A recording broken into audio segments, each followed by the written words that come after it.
Innalhamdulillah nahmaduhu wa nasta'inuhu wa nastaghfiruh wa natubu ilaihi wa na'udzu billahi min shururi anfusina wa min sayyiati a'malina may yahdihillahu fala mudhillalah wa may yudlil fala hadiyalah. Gimana kabarnya teman-teman sekalian? Sehat?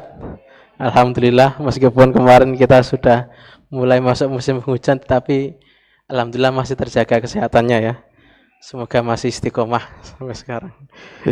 Ya, semoga dengan nikmat yang Allah berikan ini kita bisa menjadi pribadi yang tambah berilmu dan juga semakin meningkat kualitas takwanya.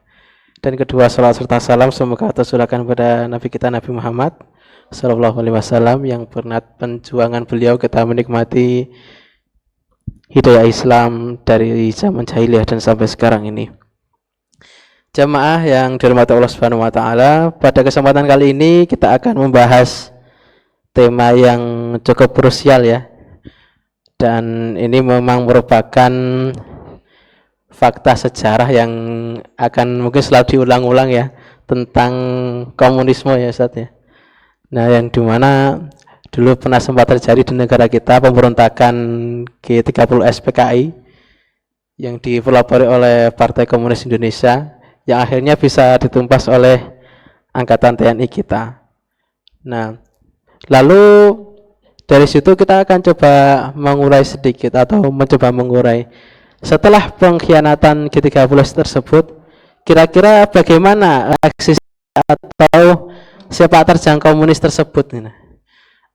Mungkin kalau gerakan kan mungkin bisa dihentikan, tetapi pikiran kan sangat sulit untuk dihentikan seperti itu. Maka dari itu bagaimana sepak terjang komunisme itu sampai sekarang itu seperti apa secara ideologi dan juga secara gerakan itu seperti apa? Apakah ada kelihatan sampai sekarang ini? Mungkin bisa dilihat ya Ustaz ya dari kebijakan-kebijakan politik yang ada sekarang, kemudian secara etika itu pemimpin kita itu melakukan hal-hal yang bisa dibilang itu cukup kontroversial ya.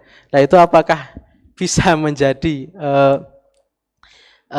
salah satu tanda-tanda bahwa itu juga merupakan hal-hal yang dirancang oleh komunis seperti itu.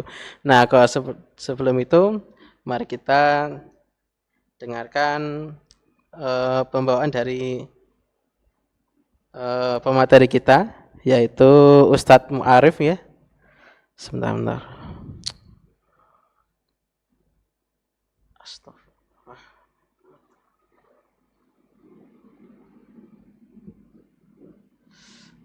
Malah iklan. Sebentar ya.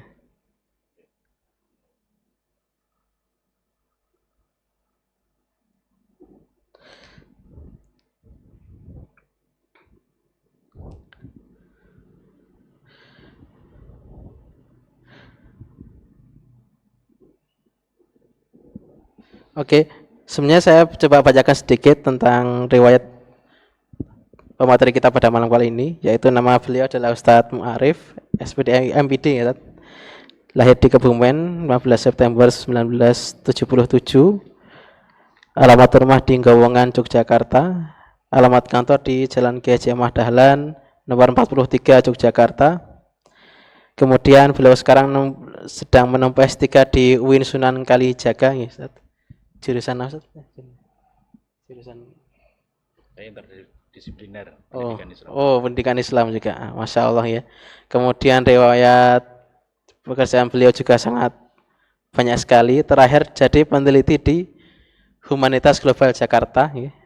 Kemudian sekarang dan juga beliau juga secara organisasi juga sangat aktif di persyarikatan ya, khususnya di BWM juga. Dan sekarang yang terakhir ini adalah Ketua Serikat Perusahaan Surat Kabar Cabang Yogyakarta dari 2017 sampai sekarang ya. Dan yang karya tulis beliau juga sangat banyak sekali ya. Terakhir beliau menulis Covering Aisyah tentang dinamika gerakan perempuan Islam berkemajuan periode awal 2020. Untuk itu kepada beliau Ustadz Mu'arif, tanpa berpanjang lebar kami persilahkan. Tafadhol Ustadz.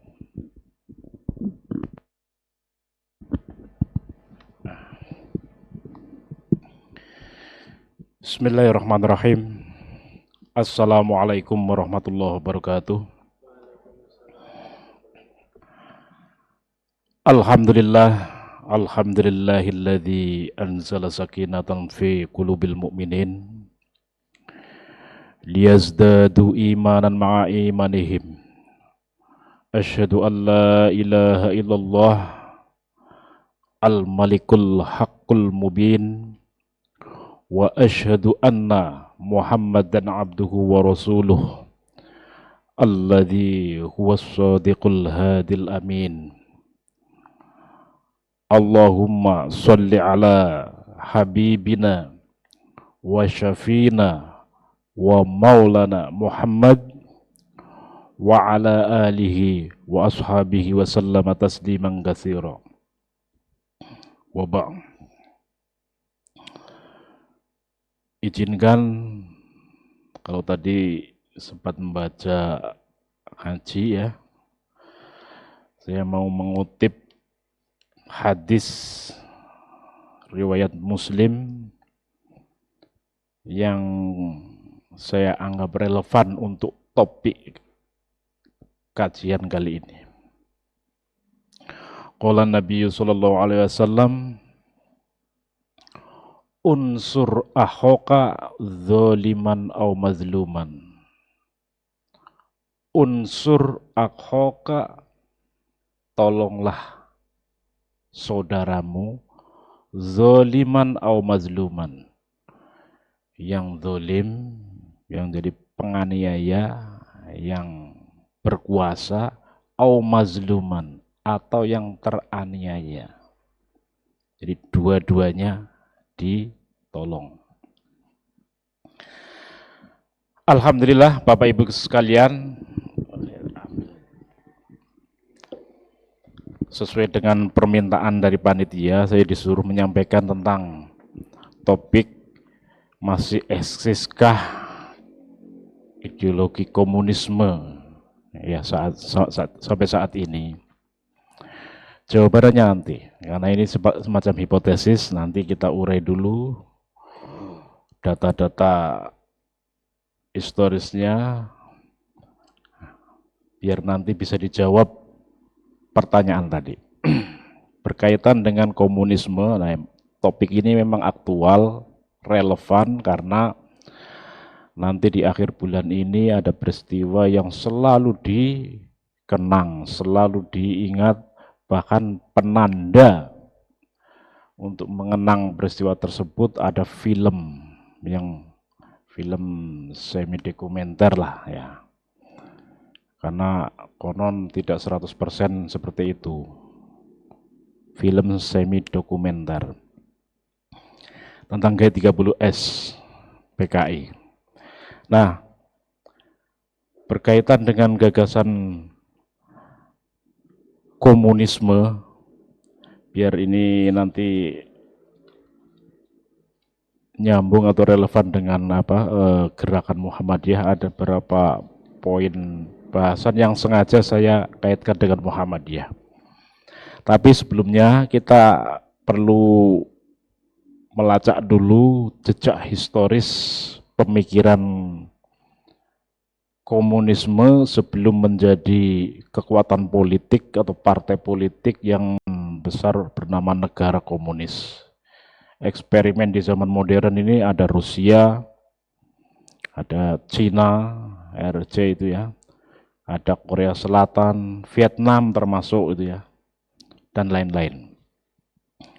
Nah, masing-masing beda-beda, tapi ada satu bentuk yang menyatukan mereka, yaitu adanya partai tunggal, partai penguasa, dan itu adalah representasi dari kekuatan kaum tertindas sebelumnya, yaitu buruh dan tani. Kaum buruh dan tani, kaum proletar. Nah, Bapak Ibu sekalian, sengaja saya sampaikan latar belakang historisnya, biar kita itu tidak mudah gumunan atau kagetan kalau ada peristiwa-peristiwa atau ada isu di media sosial yang mengatakan kebangkitan komunisme, atau apalagi lah PKI muncul lagi dan sebagainya. Biar kita nggak usah kagetan. Karena apa? Biasanya yang kagetan itu karena ahistoris, nggak tahu alur historisnya, jadi reaktif sifatnya. Wah, kalau begitu kita lawan. Nah, ada komunisme bangkit, kita lawan. Apalagi Kokam, sejarah Kokam itu kan sejarah mengkanter, membendung komunisme di tanah air. Itu nanti pasukan Kokam itu rame-rame geruduk. Tolong dipahami dulu apa latar belakang historisnya, biar kita itu kalau ditanya sama orang, ngapa Kokam kok ngontot melawan komunisme dan sebagainya. Nah, ada sejarahnya, ada penjelasan historisnya biar orang itu mudah paham. Nah, berkaitan dengan komunisme, jadi komunisme ini sebenarnya satu bentuk praktek dari paham sosialisme. Nah, sejak kapan sosialisme itu ada di di muka bumi ini? Karena para peneliti, para pengkaji keilmuan itu kebanyakan itu dari orang-orang Eropa, bangsa Barat, maka kita yang menjadi penerusnya ketika mau meneliti atau mengkaji tentang sosialisme dan sebagainya pasti akan merujuk pada teori-teori orang Barat. Nah, padahal kalau jejak literatur Islam, sosialisme di dalam tradisi Islam itu jauh lebih tua daripada sosialisme yang digagas di Prancis pada awal abad 19. Jadi pas zaman periode Abbasiyah itu ada tokoh yang bernama Hamdan Qarmat. Nah, nanti gerakannya Qoromitoh, sekte Syiah Qoromitoh. Ini para peneliti dari Barat itu menyebut inilah Bolshevik Islam, kaum revolusioner Bolshevik Islam. Tapi ini gerakan politik ya, bukan gerakan teologi atau apa. Karena teologinya mereka Syiah.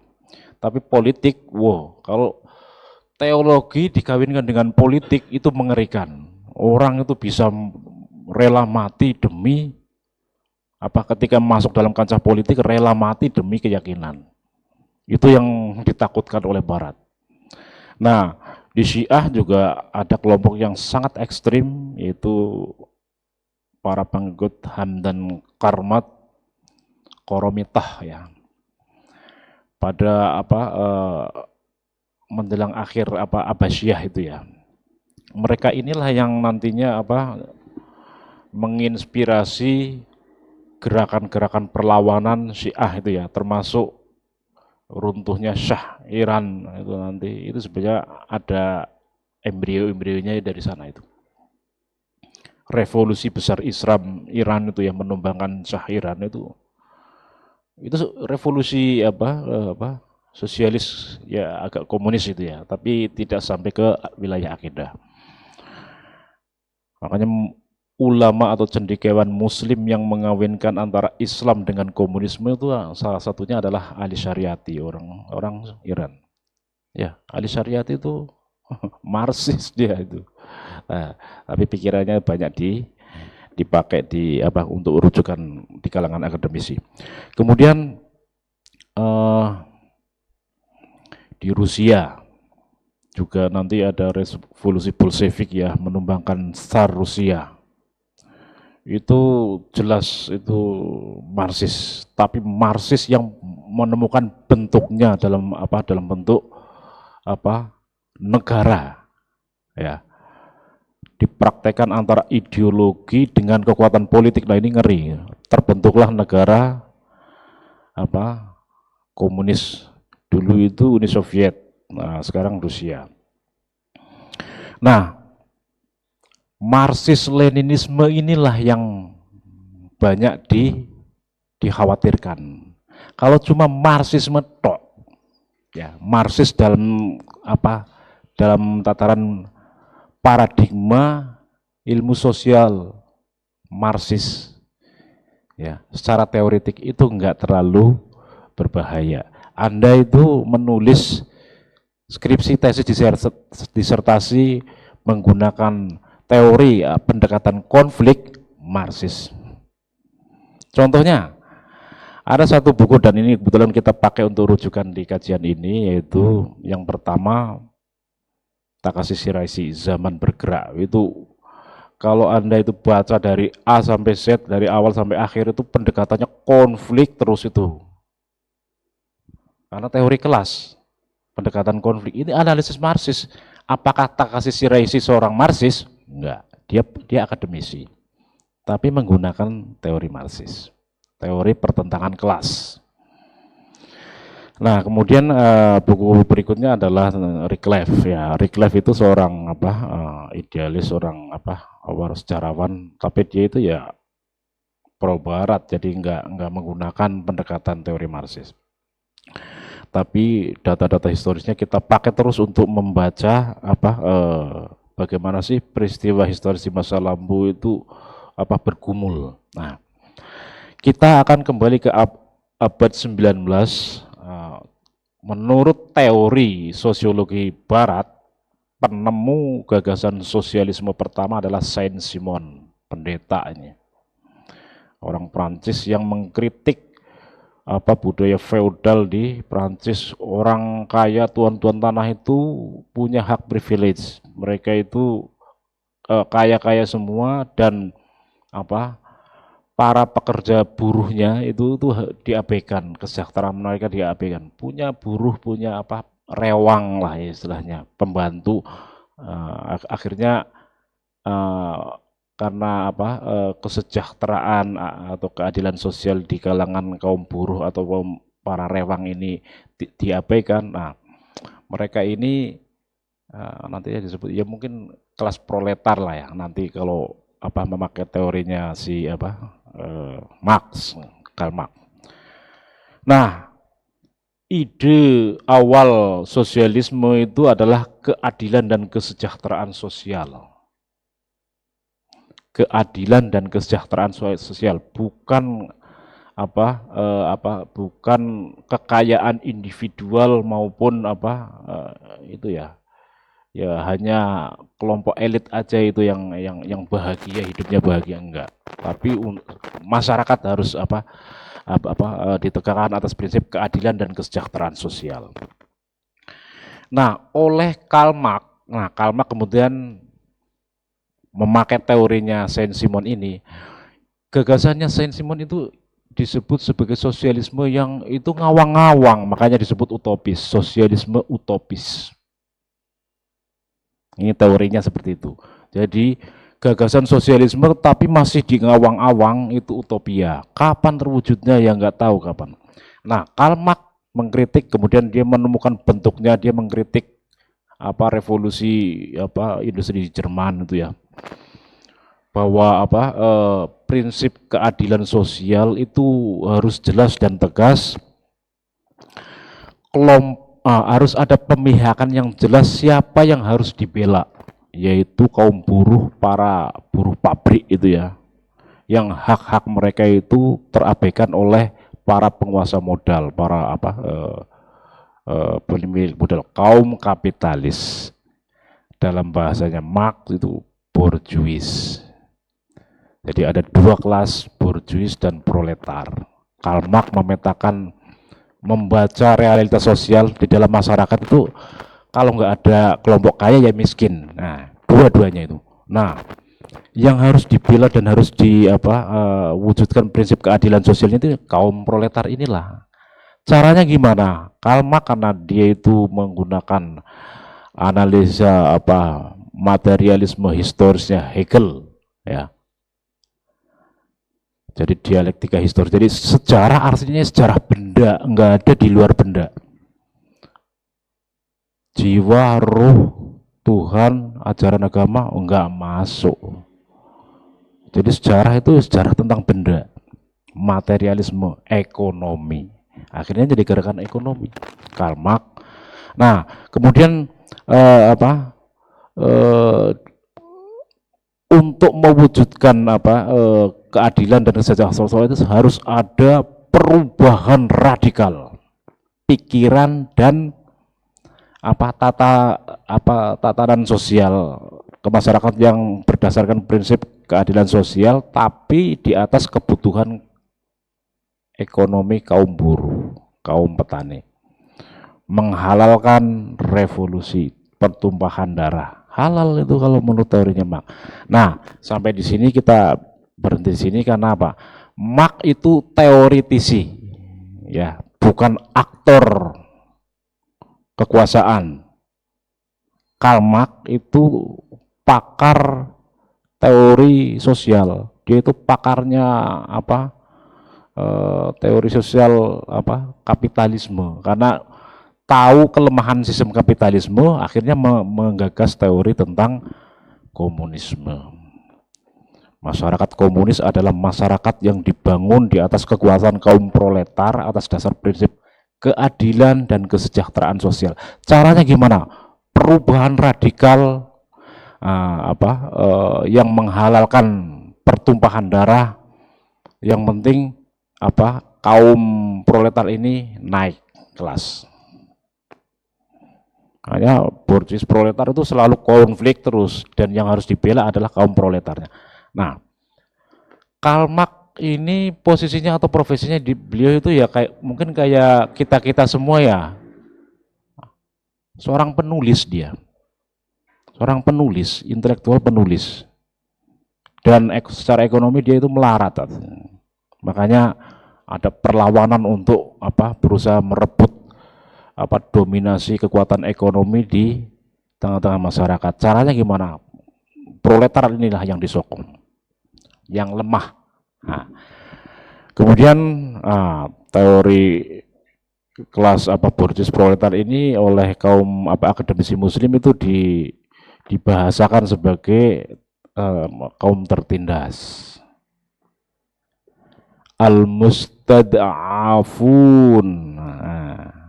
Makanya surat apa itu Mas? Al-Ma'un, ya, itu yang diajarkan oleh Ahmad Dahlan itu sebenarnya ajaran Marxis itu.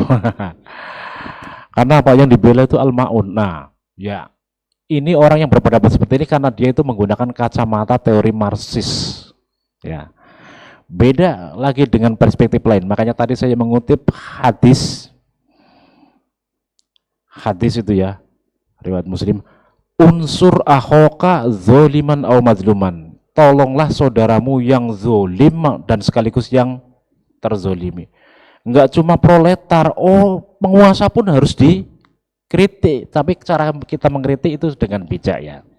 Jadi kita itu menolong saudara kita sesama muslim, baik yang berkuasa yang zolim itu maupun yang yang teraniaya. Dua-duanya menjadi objek pembelaan dalam Islam. Jadi Islam itu enggak berat sebelah sebenarnya.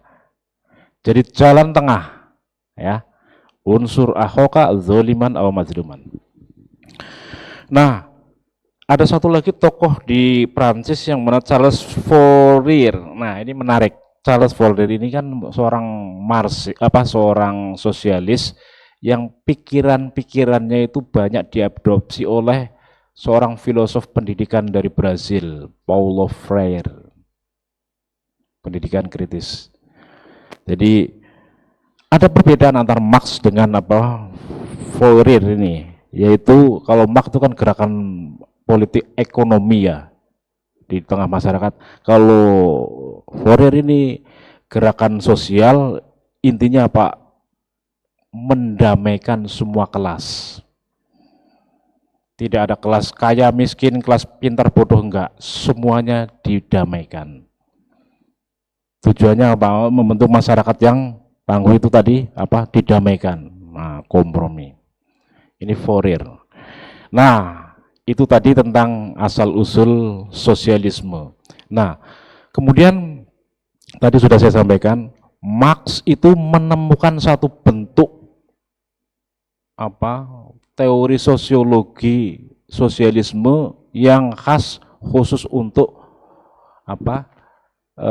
membaca masyarakat dengan dua kelas tadi, borjuis, proletar.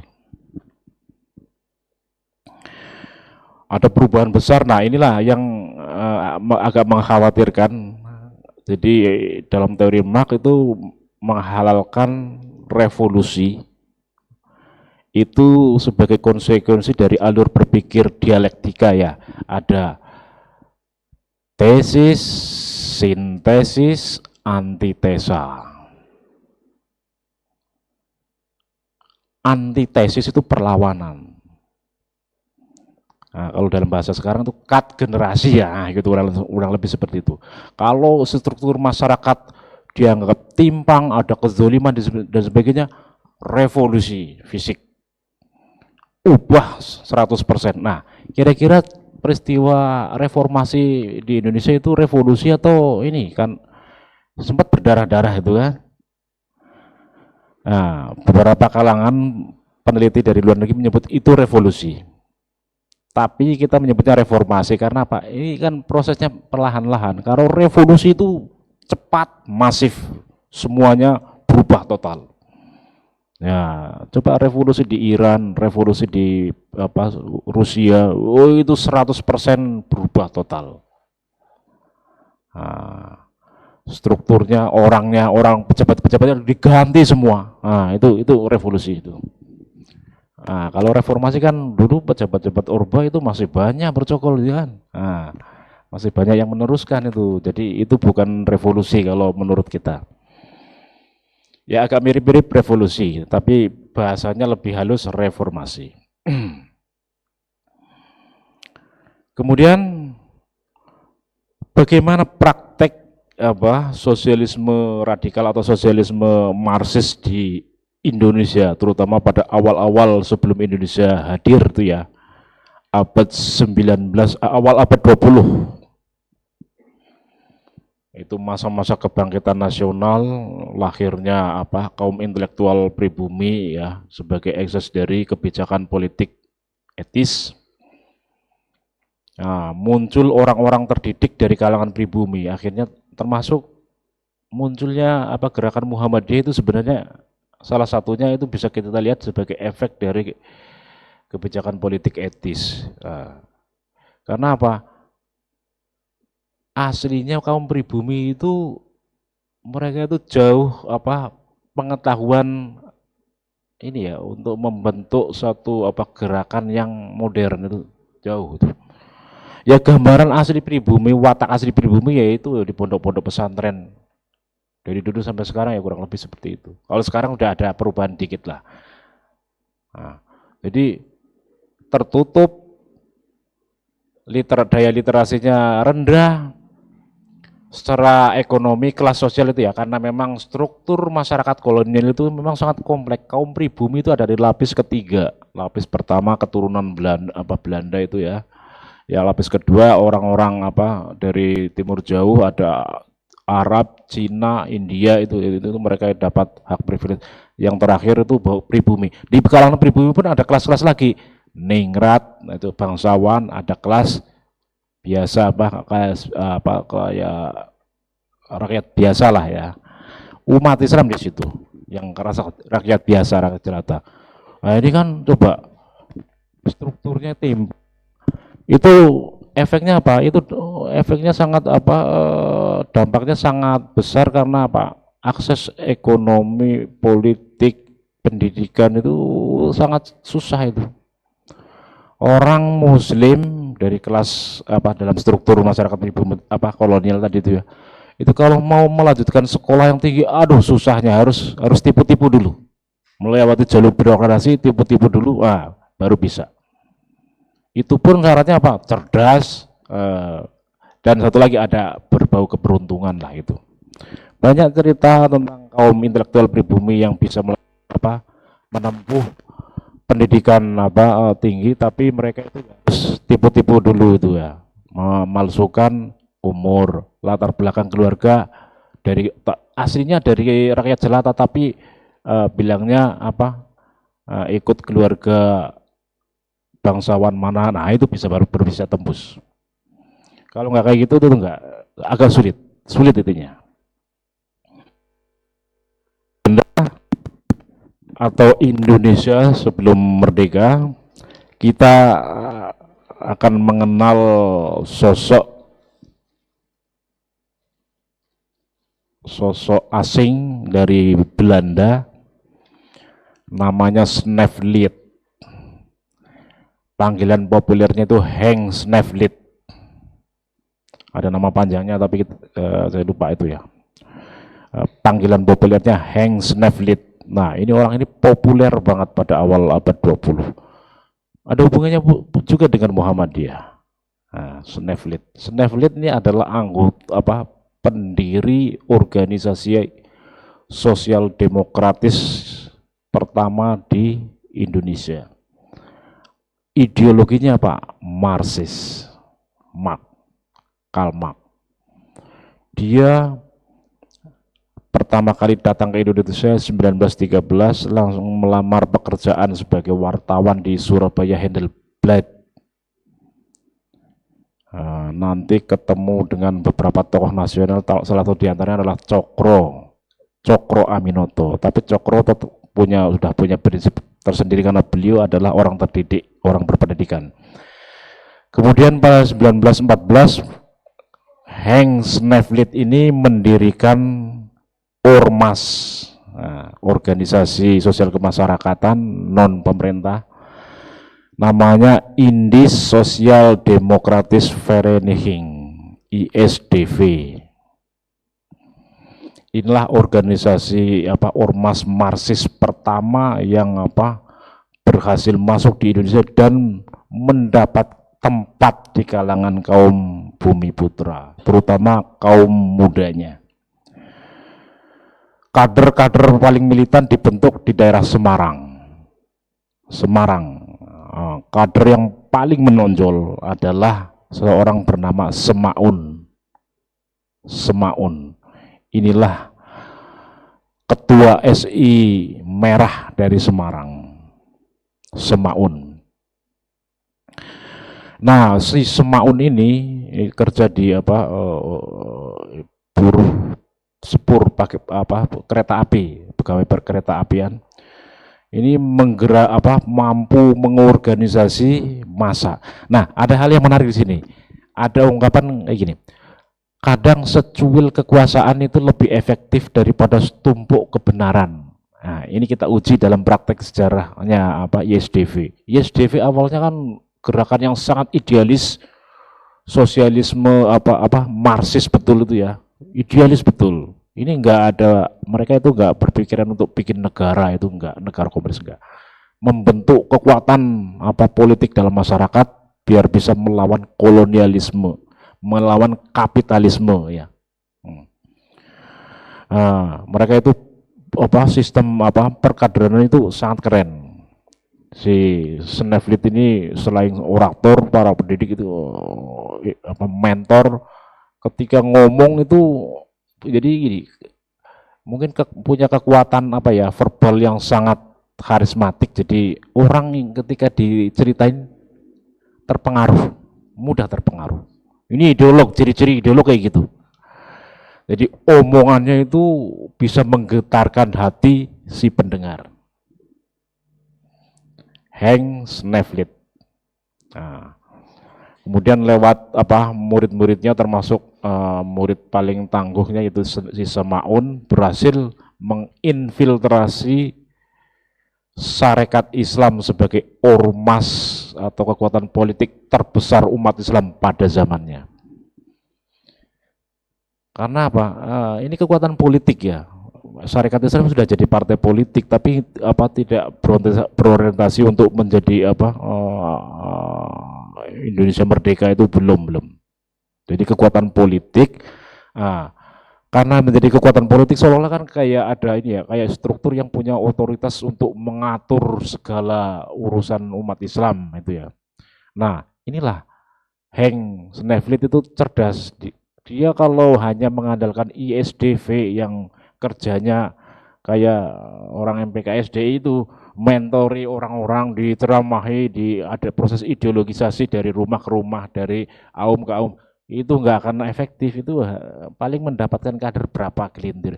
Tapi ketika masuk ke partai politik, dengan sangat cepat anggotanya banyak. Semarang, Pekalongan, termasuk Solo itu ya, SI merahnya kuat. Jogja juga kuat karena ada cabang ISDV di Jogja.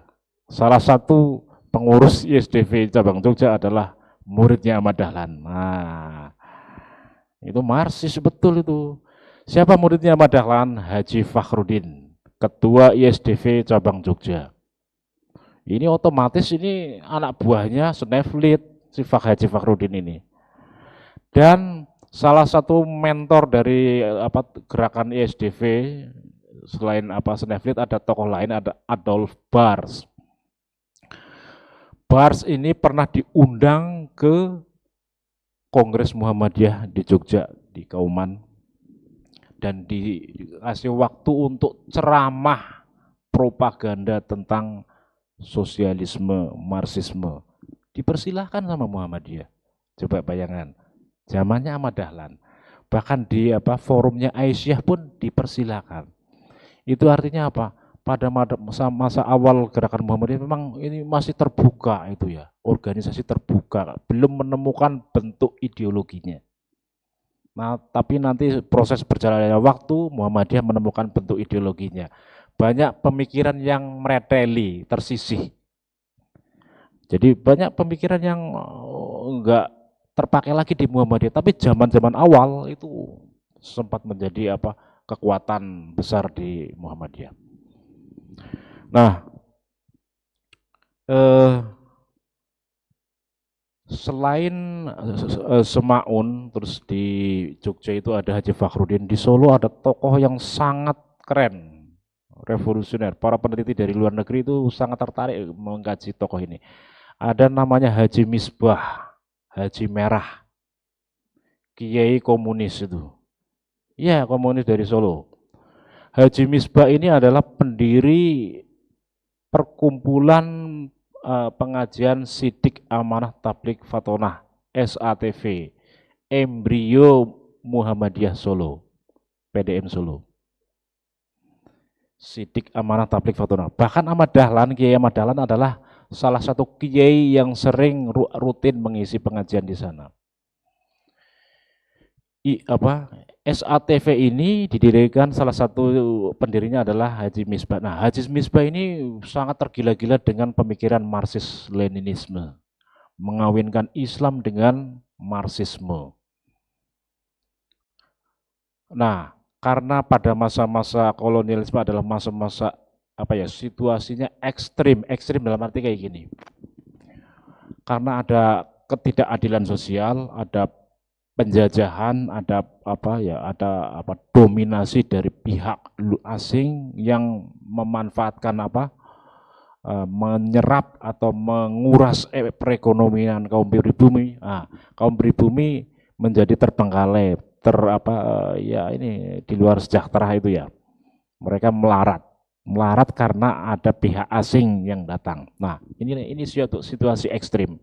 Sampai saking ekstrimnya muncullah gerakan-gerakan dalam situasi ekstrim, sikap, pikiran dan sikap seseorang itu menentukan posisi. Dalam situasi ekstrim, pemikiran dan sikap seseorang itu sangat menentukan posisinya. Ketika ada kasus penistaan agama di Solo 1917. Jadi ceritanya ada surat kabar yang diterbitkan oleh organisasi yang Kejawen ya. Organisasi Kejawen mengkritik agama Islam, terutama mengkritik Nabi Muhammad. Katanya digambarkan dalam tulisan itu, Nabi Muhammad itu penggemar ciu dan madon. Siapa yang nggak marah? Ciu itu minuman kerasnya orang Jawa ya. Katanya bahannya itu dari barang haram juga itu kan, dari darah nggak tahu itu, belum pernah nyicipi. Ciu itu. Coba sampai segitunya itu kan berarti memang ini sengaja memancing kemarahan umat Islam. Nabi Muhammad itu penggemar ciu dan suka madon karena istrinya banyak itu juga madon. Siapa yang nggak marah? Coba ini kasus ini kan tadinya hanya letupan apa tulisan apa bersambung di sebuah media, dan saya kira medianya ini terlalu kecil karena cukupnya hanya Solo, terbitnya di Solo. Nama apa medianya itu Jawi Hisworo. Tapi oleh umat Islam apa beberapa penulis Muslim yang apa sudah terdidik itu ya, ini menjadi apa pintu masuk untuk menggerakkan umat Islam yang sedang itu apa itu dalam situasi ekstrim kan, kalau tidak apa dilawan ya melawan. Nah, itu posisi ekstrim itu seperti itu. Ya kayak analisis Marxis itu kan analisis ekstrim, kalau tidak borjuis proletar. Nah, pilihannya hanya dua, kalau nggak benar ya salah, kalau nggak hitam ya putih. Nah, itu analisis ekstrim yang menggambarkan situasi masyarakat pada waktu itu. Nah, kasus Jawi Hisworo inilah itu nanti yang menjadi letupan besar, akhirnya SI, Syarikat Islam itu jadi partai umat Islam terbesar di Indonesia, di India Nederland pada waktu itu. Ada satu milisi apa milisi sayap Syarikat Islam yang dibentuk namanya Tentara Kanjeng Nabi. Ini milisi Islam pertama di Indonesia yang sangat ekstrim. Ini betul-betul siap mati lah. Nah, bahasa sekarangnya pasukan berani mati lah, kurang lebih seperti itu. Ini di Solo. Gara-gara peristiwa ini. Nah, saya membayangkan dulu kasus Ahok kan seperti itu ya. Kurang lebih kayak gitu. Kasus Ahok penistaan agama itu kayak gitu itu. Jadi seolah-olah sejarah kayak berulang. Bukan peristiwanya yang berulang, tapi apa ide di balik sejarah itu. Jadi penistaan agama itu. Agama itu jangan untuk main-main. Enggak cuma Muslim, agama lain juga jangan untuk main-main. Karena apa? Orang itu akan tergerak hatinya itu untuk ini ya. Nah, itu akidah ya. Nah, itu nanti ISDV setelah berhasil menginfiltrasi SI menjadi SI merah dan SI putih ya. SI merah itu gerbongnya itu dari Semarang di bawah Semaun dan kawan-kawan. Nah, SI putih itu di Sentral Syarikat Islam. Cokro, Agus Salim, Muhammad Yamin, Haji Fakhrudin ada di SI putih. Tapi pikirannya Agus Salim, Haji Fakhrudin itu sebenarnya pikirannya ke kiri-kirian karena Marxis, tapi mereka itu tidak sampai menolak agama. Kalau SI merah itu yang ekstrim ya, Marxis, Leninis itu menolak agama. Agama itu di nomor sekian kan. Maka ada istilah agama itu candu itu ya. Ya karena ini ya secara kebetulan ya, ini kebetulan. Dulu yang dilawan oleh Karl Marx itu adalah kaum borjuis yang kebetulan adalah para pendeta, para itu orang-orang soleh itu ya, tapi mereka borjuis. Ya sama seperti kaum feodal di Iran. Raja-raja keturunannya itu ya. Itu ya sama Muslim, tapi kan Muslim mereka itu penjajah lah istilahnya penindas. Nah, jadi dinegasikan. Sama dengan sejarah revolusi di barat itu ya. Karl Marx itu mengkritik kelompok borjuis yang sebenarnya mereka itu sangat dekat dengan kaum agamawan, kaum religius. Tapi buat apa religius tapi menindas orang lain?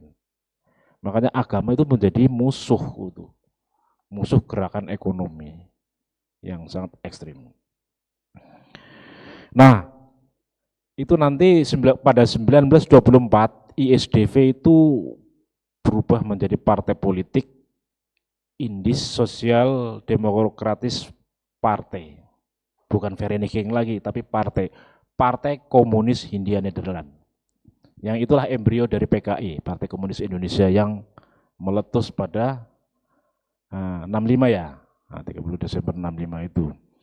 Nah, ya memang dalam gerakan komunisme itu ya, komunisme itu memang menghalalkan revolusi fisik itu halal menurut mereka. Karena memang harus ada perubahan besar, masif, drastis itu ya. Ada cut generation itu. Nah, saya ingin menggarisbawahi di sini. Nah, di Muhammadiyah ternyata juga ada jejak-jejak Marxisme dari generasi Muhammadiyah pertama. Kita bisa menyebut di sini lah ya, ada sosok Fakhrudin. Ya, Fakhrudin ini ketua di Social Democratic Vereniging cabang Jogja. Itu Marxis jelas tuh. Kemudian ada kakaknya Haji Suja. Haji Suja juga pengurus ISDV. Ada, nah ini yang paling bikin orang banyak yang sampai menolak nggak mungkin. Nah, sampai saya pernah mengkonfirmasi data ini ke beliau almarhum Adapi Darban, Bapak Adapi Darban ya, sejarawan di Kauman.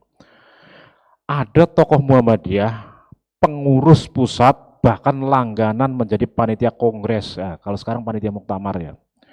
Dia itu tercatat sebagai aktivis Partai Komunis Indonesia. Namanya Jabir Muda. Pak Munir Burhan itu paham betul ini. Ya memang dia itu PKI dia. Bahkan ketika dalam kongres tahun berapa itu ya, beliau itu menjadi salah satu komisi verifikasi kongres. Dia dengan tegas identitas dia itu anggota Partai Komunis Indonesia. Identitasnya disebutkan jelas. Kemudian ada Haji Misbah yang Kiai Marxis dari Solo. Ini Haji Misbah awalnya memang karena Marxis sosialisme radikal ya, Marxis tadi itu ya, Marxis Leninis. Dia itu mengkritik Muhammadiyah. Pokoknya dalam forum-forum kongres resmi, forum-forum resmi Muhammadiyah itu selalu ngeritik Muhammadiyah. Dan usulan paling yang paling mungkin paling vital atau fundamental adalah supaya Muhammadiyah berubah jadi syarikat Islam, syarikat rakyat. Jangan jadi persyarikatan Muhammadiyah. Jadilah syarikat rakyat. Otomatis jadi partai politik Marxis. Enggak. Muhammadiyah enggak pernah berubah. Nah, kemudian ada sosok lagi. Haji Misbah di akhir hayatnya beliau kan tangkap dan dibuang ke sebelum ke Digul itu diasingkan ke Ambon. Di Ambon ternyata ini ceritanya menarik. Jadi waktu jadi pengurus SATV Sidik Anamalah Tablik Fatonah di Solo dan kemudian bermetamorfosa jadi Muhammadiyah cabang Solo. Ternyata Haji Misbah itu anggota Muhammadiyah di Solo. Marxis ini, orang Marxis jadi anggota Muhammadiyah. Kemudian pas peristiwa nanti peristiwa pemogokan kaum buruh itu berkali-kali ditangkap dan dipenjara. Nah, nanti di akhir 26 sekitar 1926 ya. Itu diasingkan ke Digul, tapi sebelumnya itu ke Ambon dulu. Nah, di Ambon Haji Misbah merintis Muhammadiyah Ambon. Jadi Muhammadiyah Ambon itu jasanya dari Haji Misbah, Kiai Marxis dari Solo. Nah, ini pernah diliput di media Cina itu ya. Ternyata pendiri Muhammadiyah Ambon itu adalah Kiai Marxis dari Solo, Haji Misbah. Ada catatan dari salah satu keluarga di Ambon bahwa Haji Misbah ternyata selama di Ambon beliau adalah pelanggan setia majalah Suara Muhammadiyah. Nah, kerennya. Keren itu, pelanggan setia majalah Suara Muhammadiyah. Haji Misbah, nah ada satu lagi namanya Kiai Sabitun dari Wonosobo. Nah, mungkin bapak-bapak yang sudah agak sepuh mungkin paham ini. Kiai Sabitun ini kan Kiai PKI. Dia anggota dewan dari Partai PKI, Partai Komunis Indonesia di Wonosobo. Siapa Kiai Sabitun ini? Inilah orang yang satu di antara 4 anak yang dikirim oleh PP Muhammadiyah atau zaman dulu namanya Hofdustur Muhammadiyah, dikirim belajar ke Isaat School di Lahore, Pakistan. Bersama salah satu anaknya Kiai Dahlan, Irfan Dahlan atau Jumhan, pada waktu itu namanya Jumhan. Sabitun ya, Kiai Sabitun ini nanti setelah selesai sekolah di Isaat School. Nah, Isaat School itu Ahmadiyah, dikelola oleh Ahmadiyah. Nah, setelah kembali bukannya menjadi kader Muhammadiyah, malah aktif di Partai Komunis Indonesia. Terpilih menjadi anggota dewan dari PKI. Nah, ini ngeri loh. Ternyata ada ini ya. Tapi ini kan kasuistik ya, tidak secara menyeluruh. Karena apa? Ideologi komunisme ketika Indonesia sudah memasuki masa kemerdekaan itu sudah tidak berlaku di Muhammadiyah. Karena apa? Proses ideologisasi sudah menemukan bentuknya yang tersendiri. Kalaupun dulu Al-Ma'un itu Marxis, tapi sekarang kan sudah beda. Tafsir dulu mungkin prakteknya itu ya betul-betul Marxis, tapi seiring waktu Al-Ma'un itu kan wahyu Tuhan, nggak mungkin menolak Tuhan. Al-Ma'un itu wahyu loh, nggak bisa ditolak Tuhan itu. Akhirnya kan tetap aja iman. Jadi Islam dan Marxisme itu lahirlah revolusi Al-Ma'un, PKU, rumah sakit dan sebagainya. Nah, itu sedikit ini. Nah, ketika memasuki masa reformasi, nah para peneliti itu kan mengandaikan reformasi kan ibaratnya diibaratkan seperti ini. Keran air yang dulunya macet sekarang dibuka lebar-lebar. Nah, airnya kan ngocor deras. Maka semua ideologi, semua kepentingan politik itu dibolehkan berkontestasi di Indonesia pasca reformasi. Termasuk ideologi-ideologi yang dulu laten itu ya. Dulu ketika pasca peristiwa G30S langsung pemerintah mengunci partai ini biar enggak terjadi peristiwa berulang lagi, dikunci, diharamkan Partai Komunis lewat TAP MPRS ya, nomor 25 tahun 1966 tentang larangan Partai Komunis dan ideologi komunisme Leninisme di Indonesia. Nah, beberapa dekade terakhir kan ada usaha untuk ini dicabut TAP MPR. Nah, ini sebenarnya gerakan itu ingin kembali hadir ke pentas nasional ideologi ini. Itu dicabut, tapi kan semua fraksi masih sepakat untuk menolak mencabut ini ya. Tapi pas zamannya Gus Dur kalau nggak salah itu ya, kan ada upaya rekonsiliasi. Jadi Gestapo itu dipulihkan nama baiknya. Tapi ya kalau dipulihkan nama baik nggak masalah, karena apa? Harap dicatat ya, NA ini, kader NA itu paling keren.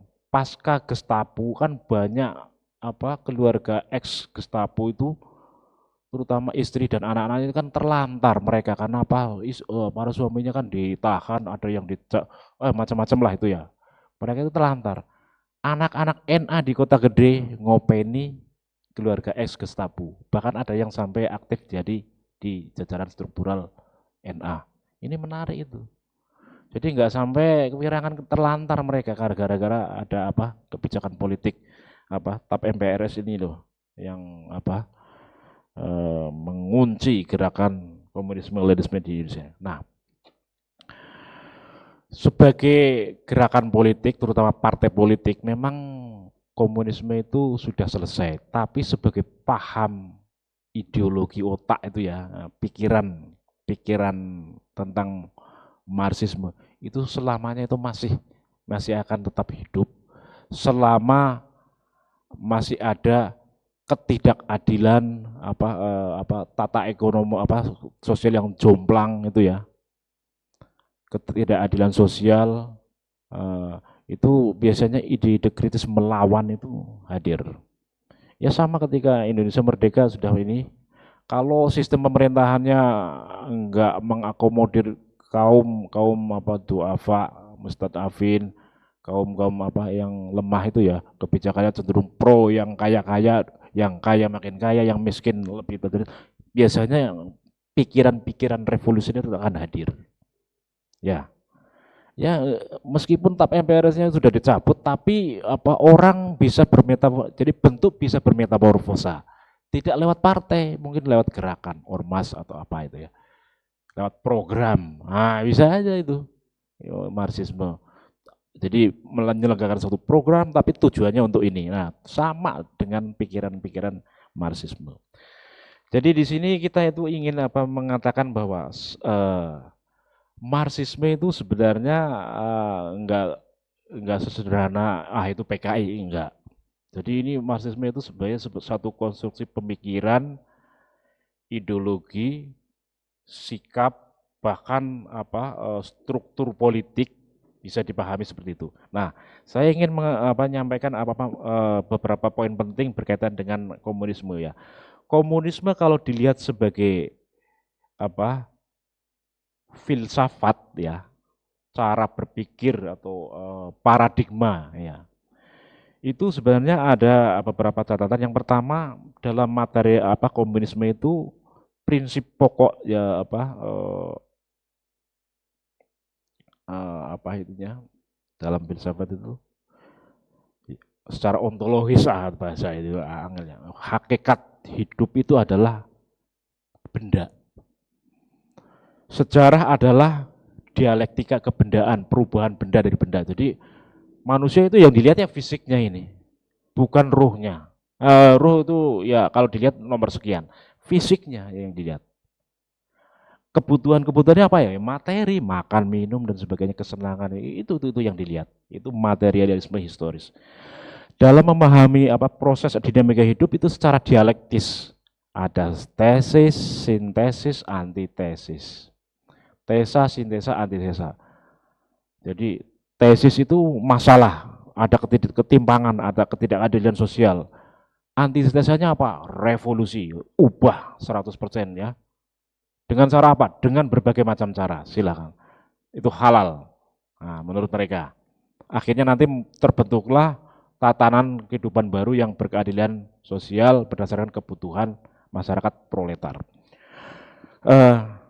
Dalam melihat masyarakat itu masyarakat dilihat selalu dalam dua kacamata ganda itu ya, kelas borjuis, kelas proletar, kelas kuat, kelas lemah, kaya, miskin, pintar, bodoh. Nah, itu kurang lebih seperti itu cara melihat realitas sosial di masyarakat. Nah, kemudian kebutuhan lebih mengutamakan kepada aspek kebutuhan ekonomi, makanya Marxisme itu sebenarnya gerakan ekonomi, sosial ekonomi ini. Nah, ketika paradigma filsafat ini selingkuh dengan kekuasaan politik, ada cita-cita mendirikan negara komunis, nah itu itulah yang ngeri, yang menakutkan karena perpaduan antara ideologi dengan kekuatan politik itu kan yaitu dalam bahasa agama, dalam Islam itu ya, ideologi Islam dengan politik Islam itu jihad. Nah, kita nggak menemukan istilah jihad di kelompok komunis, tapi mereka itu berani mati demi kedaulatan partai. Politik adalah panglima. Nah, itu prinsip mereka. Nah, saya kira itu mungkin kita bisa diskusi panjang lebar daripada saya terlalu banyak ngomong. Demikian saya akhiri. Insyaallah. Oke, beri aplausnya pada pemateri kita. Masya Allah ya, sangat luar biasa sekali apa yang beliau sampaikan tadi. Beliau menjelaskan dari sudut pandang sejarah ya terkait komunisme tersebut. Pertama dari Marxisme, kemudian berkembang menjadi Marxis dan kemudian menjadi SDF dan lain sebagainya ya. Dan itu sangat elegan sekali ya, dimulai dari sebuah pergerakan kemudian masuk ke ormas sampai menjadi partai politik dan itu berkembang penyebab kuatnya adalah penyebab ada keadaan sosial masyarakat pada waktu itu. Nah, kalau kita sandingkan dengan judul kita tadi, masih eksiskah ideologi komunis itu di Indonesia? Ya mungkin bisa jadi ya. Oh masih ya, cenderungnya ke masih iya. Karena apa? Karena itu konteksnya adalah kondisi masyarakat kita yang dimana kalau kita bandingkan antara yang dulu dengan sekarang ya mungkin beda, cuman beda beda sedikit ya, mungkin sama-sama terjajah mungkin bahasanya seperti itu. Untuk itu supaya lebih memperdalam materi kita pada malam kali ini, kita buka sesi diskusi pada teman-teman atau jamaah yang ingin bertanya atau menambahkan. Kami persilahkan. Coba. Monggo, Bapak.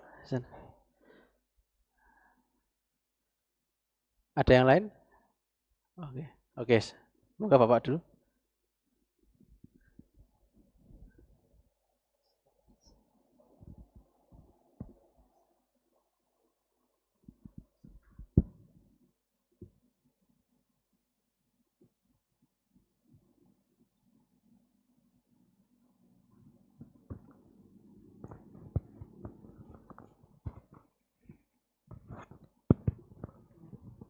Assalamualaikum warahmatullahi wabarakatuh. Mencermati dari uraian Bapak tadi, saya punya kesimpulan bahwa di negara kita masih mungkin sekali timbulnya ajaran komunis itu. Yang saya tanyakan, apakah kita bisa merubah itu, Pak? Itu. Terus yang cocok untuk negara kita tuh paham apa gitu loh, Pak?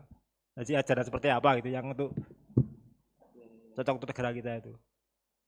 Sepertinya kok saya ngamati dari saya SMP, SMA sampai sekarang ini selalu berubah dan tidak ada yang apa? Yang tetap gitu loh, yang pas gitu loh.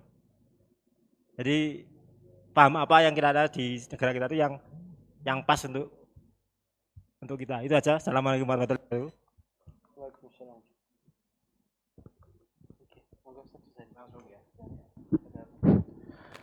Ya, terima kasih Pak.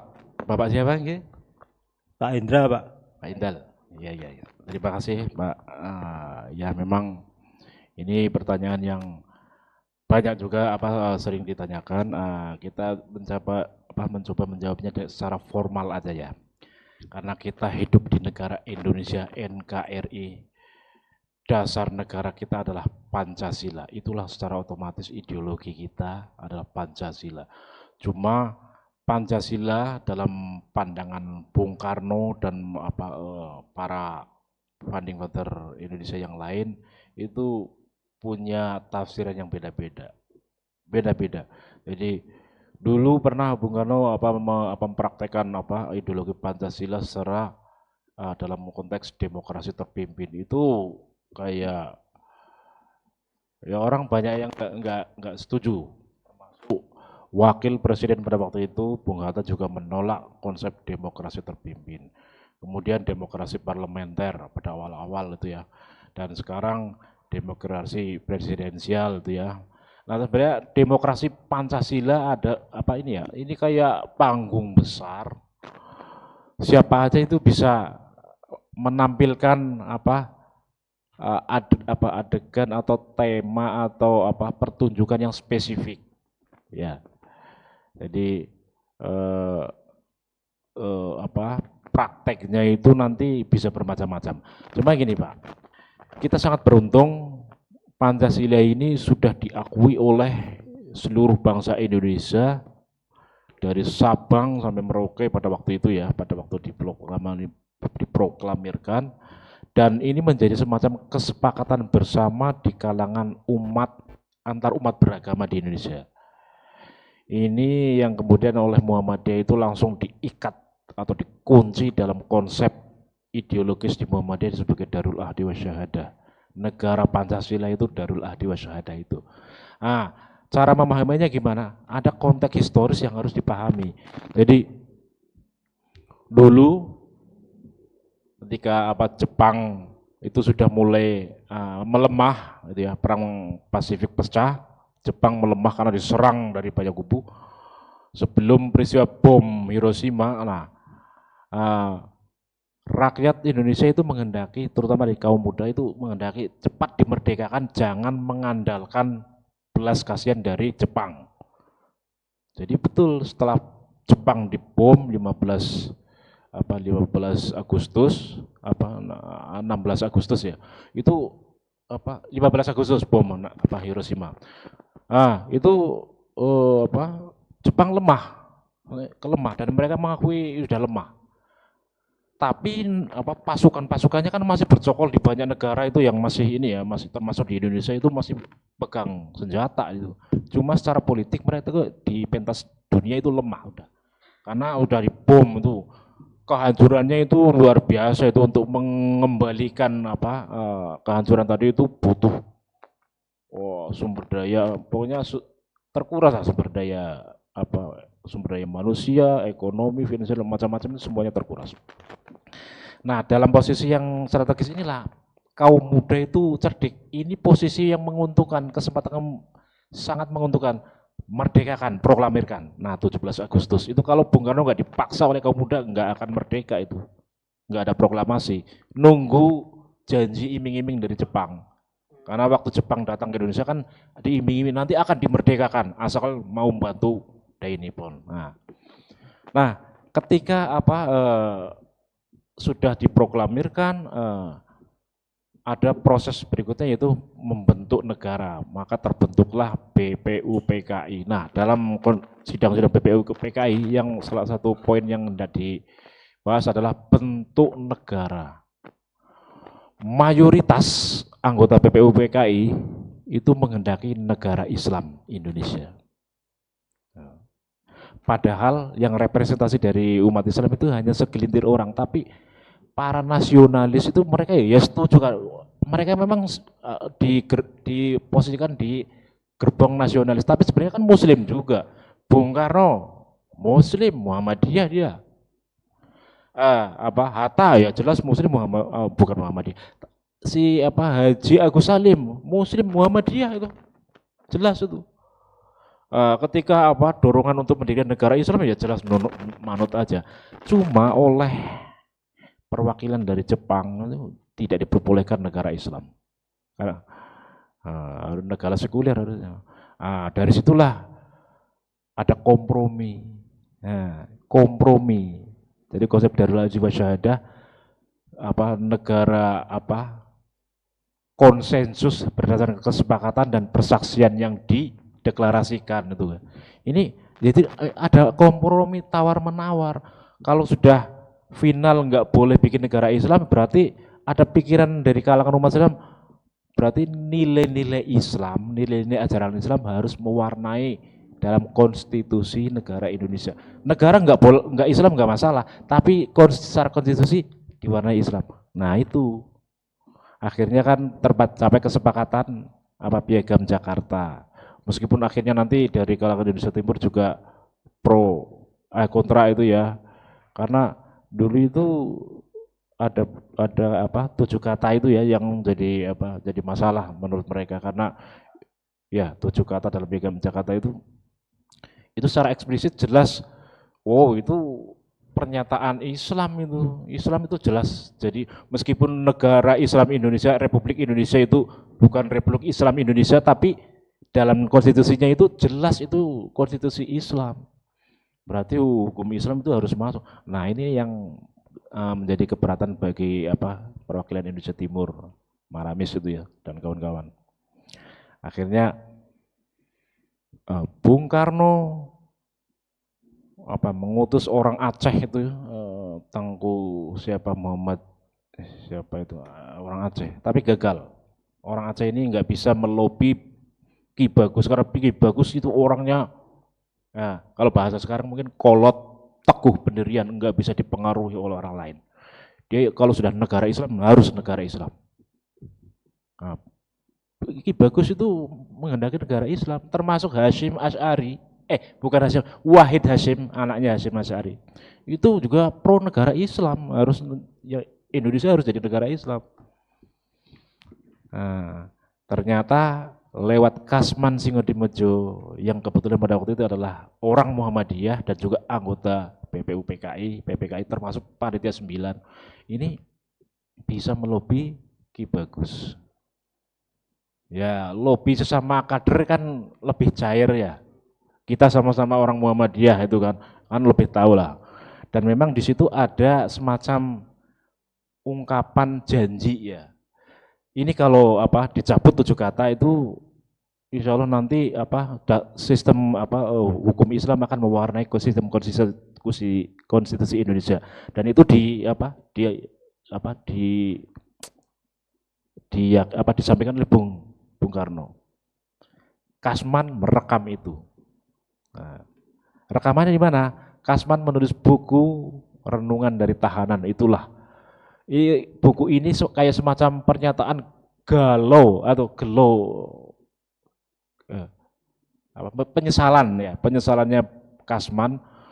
Dulu para founding father itu janji kalau dasar undang-undang hukum Islam itu bakal mewarnai sistem konstitusi kita, tapi kok dalam perjalanan waktu tuh enggak pernah terwujud janji itu. Oh benar itu, malah umat Islam itu zaman tahun 60-an itu kan ketika Nasakom itu ya, kelompok Islam dipinggirkan betul. HMI mau dibubarkan, termasuk pasca itu Masyumi dibubarkan. Bayangkan itu kan udah menyakiti umat Islam betul itu. Itu kesaksian Kasman ini menarik untuk cermati. Nah, Kasman sampai merekam ini loh.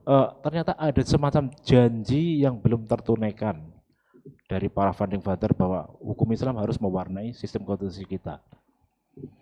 Nah, disitulah gelonya Kasman, karena dulu terlanjur melobi meyakinkan Ki Bagus supaya merelakan 7 kata itu. Akhirnya Ki Bagus mau.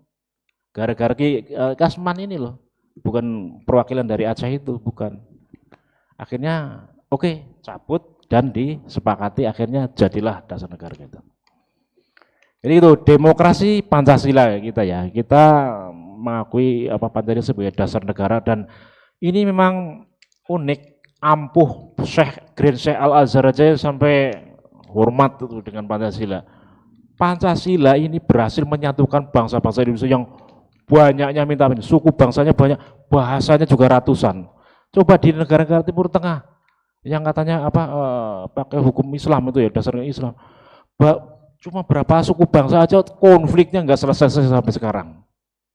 Betul. Bahasanya itu bisa dihitung, suku bangsanya juga bisa dihitung. Tapi dengan hukum Islam, ternyata tidak mudah menerapkan hukum Islam dalam konteks kehidupan bernegara. Fikihnya nanti pakai fikih mana? Syafi'i, Hambali, mazhab teologinya, ilmu kalamnya itu nanti pakai mana? Ketika sudah menjadi dasar hukum sebuah negara Islam itu nanti ulama dalam Syafi'i pun ada alirannya, itu ada yang pro kunut, ada yang enggak itu kan. Kurang lebih kayak gitulah. Indonesia Muhammadiyah dan NU kan mazhabnya awalnya kan ya Syafi'i itu, tapi pro kunut itu jadi jadi aneh itu ya, jadi diskusi enggak selesai sampai sekarang.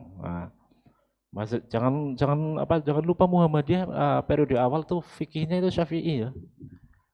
Karena Kiai Dahlan ini kan mengganti dari nama Darwis menjadi Ahmad Dahlan, ini inspirasinya dari Syekh Zaini Dahlan. Siapa Syekh Zaini Dahlan? Mufti besar mazhab Syafi'i di Mekah. Syekh Zaini Dahlan ini loh ya. Itu kitabnya banyak itu. Ini Syekh Mufti besar mazhab Syafi'i di Mekah pada waktu itu.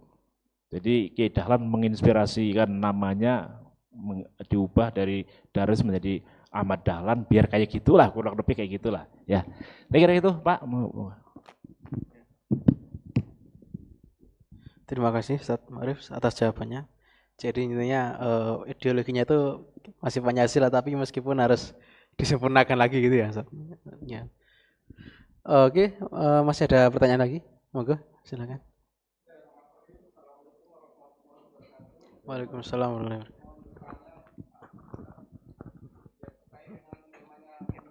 Tadi disebutkan bahwa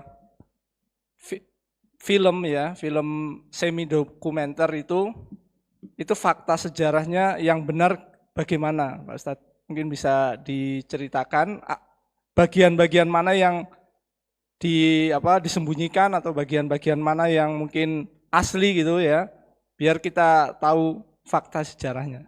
Ya, syukran.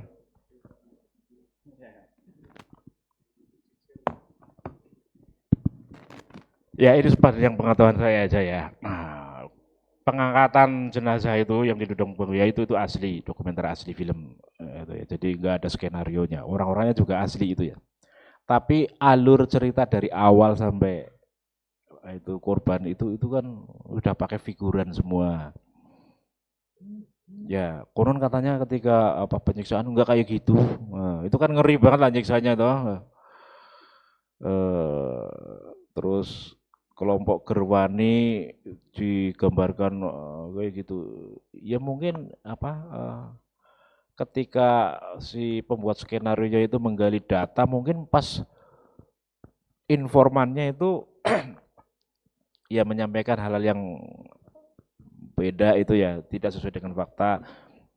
Jadi kesannya seolah-olah masa Gerwani segitu ininya itu ya, sampai-sampai kayak binatang lah gitu kan. Enggak lah, itu menurut pengakuan para ex Gerwani juga enggak seperti itu.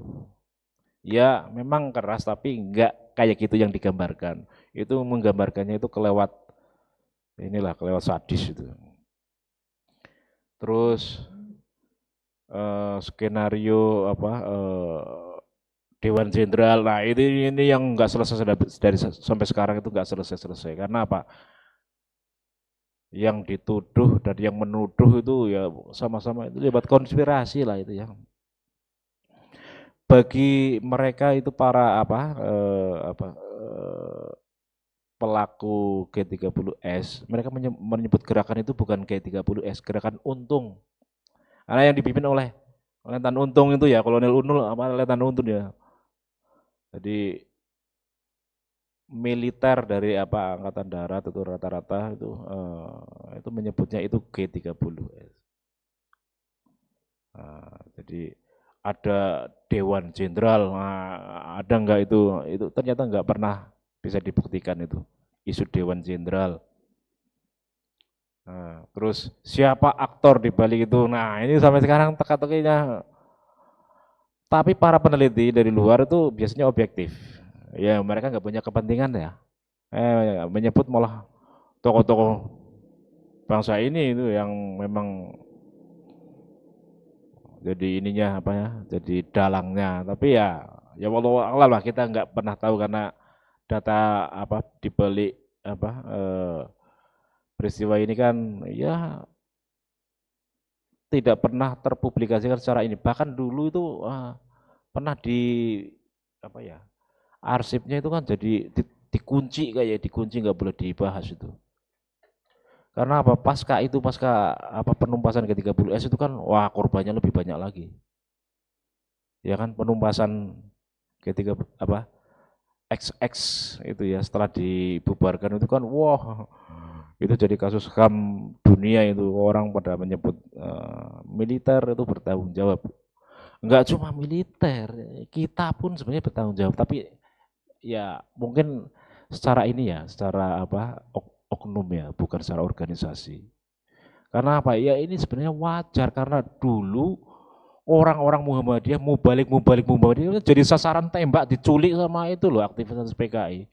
Ya betul itu kayak gitu, ngerinya itu. Rumah udah ditandai loh. Berarti memang harus dihabisi, ngeri tuh. Bahkan saya punya kesaksian dari mertua saya itu termasuk orang yang melawan berhadapan dengan mereka itu ditembak itu atau sampai sekarang itu traumanya nggak hilang-hilang. Iya karena di bawah desikan peluru itu ditembak, untungnya selamat itu. Coba kalau kena kan ya udah wassalam kan. Nah, makanya kenapa kok isu kasus ini kan di dalam kajian ke Muhammadiyah itu minim hasil kajiannya. Bahkan sumber-sumbernya juga kok agak susah diakses karena memang ini sensitif. Dan para pelaku terutama ini korban itu masih ada itu. Coba mungkin nanti kalau sudah lewat generasi keberapa dan itu sudah jadi fakta historis yang bisa dikaji objektif, nah ini baru akan bisa diungkap seobjektif mungkin. Jadi kalau sekarang tuh ya nggak bisa, pelakunya aja simbah saya itu masih hidup ya kan. Nah, masa mau saya ungkap ini kan, oh gimana? Itu trauma masa lalu yang, wah itu hidup mati ya, taruhan hidup mati ya. Membela keyakinan taruhan hidup mati, masa diungkap secara objektif di pojokan, nggak bisa. Jadi, makanya dalam cara kita berorganisasi, memang betul itu fakta historis, tapi kita itu tetap memperhatikan stabilitas gerakan organisasi dalam Muhammadiyah di persyarikatan. Hal-hal yang sifatnya bisa mengguncang stabilitas itu dipahami secara ini ya secara bijak lah ya. Jadi ada prinsip harmonisasi dalam memahami sejarah. Itu memang fakta historis, tapi jangan diungkap belak-belakan apa adanya. Itu menyakitkan bagi para pelaku. Kayak gitu ya.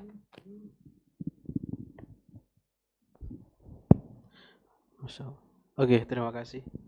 Masih ada sedikit waktu, mungkin terakhir kalau ada, teman-teman. Ada nggak jamaah, teman-teman? Nggak ada ya? Oke, saya sih sebenarnya ada pertanyaan saat ini. Jadi terkait tadi yang Ustadz sampaikan terkait hubungan antara komunisme dengan Muhammadiyah itu kan dulu kan karena ajaran yang disampaikan itu kan kesetaraannya akhirnya membuat tokoh-tokoh termasuk tokoh agama tadi di Muhammadiyah tadi bersimpati. Nah, bagaimana proses ideologi ini bisa terpisah antara di Muhammadiyah dengan komunis ini sendiri? Bagaimana proses bisa terpisah ini seperti itu? Ya. Proses politik gitu kan yang yang terjadi ketika peralihan antara rezim Orde Lama dengan Orde Baru. Zaman awal-awal kemerdekaan, awal-awal rezim Orde Lama, Bung Karno, Muhammadiyah nempel pendukung setia Bung Karno. Tapi di akhir-akhir ketika ada praktek demokrasi terpimpin itu sudah mulai retak, Mas.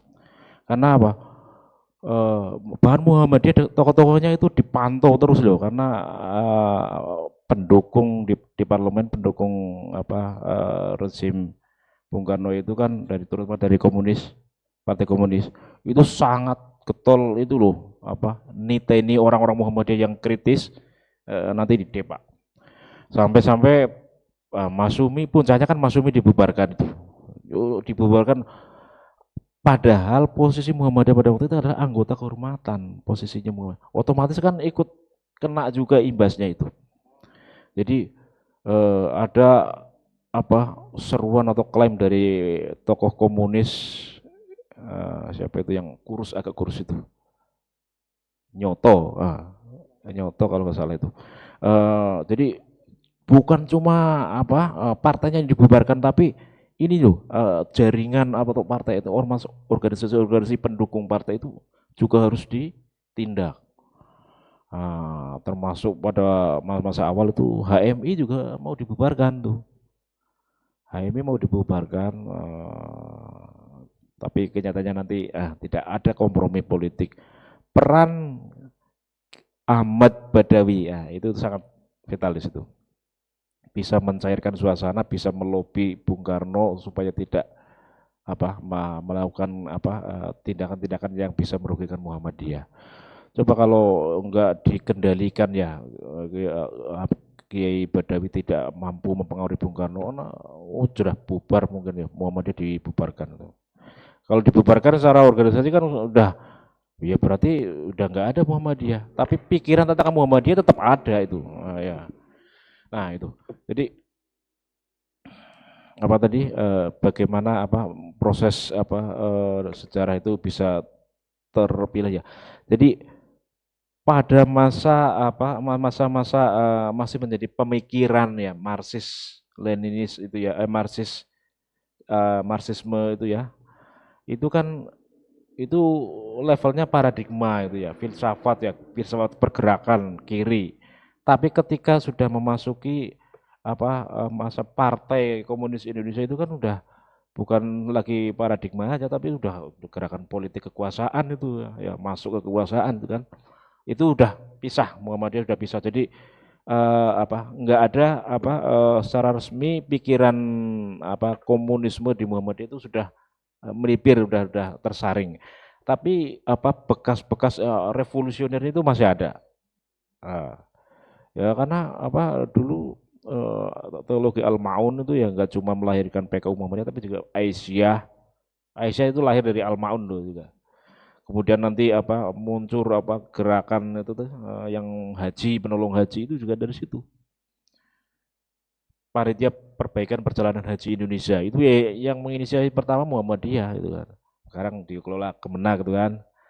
Ya alhamdulillah sekarang kan Dirjen PHU-nya kan orang Muhammadiyah juga. Ini sudah kembali ke barak itu ya. Muhammadiyah yang ngurus itu ya.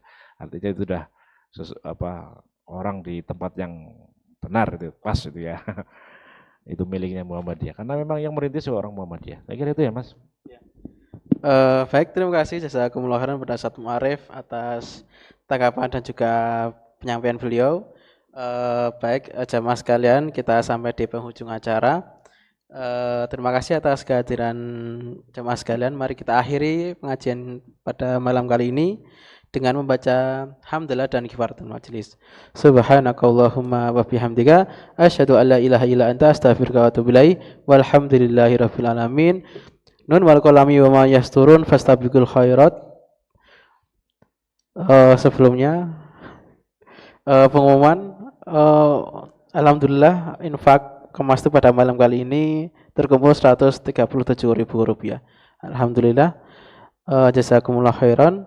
Wassalamualaikum warahmatullahi wabarakatuh.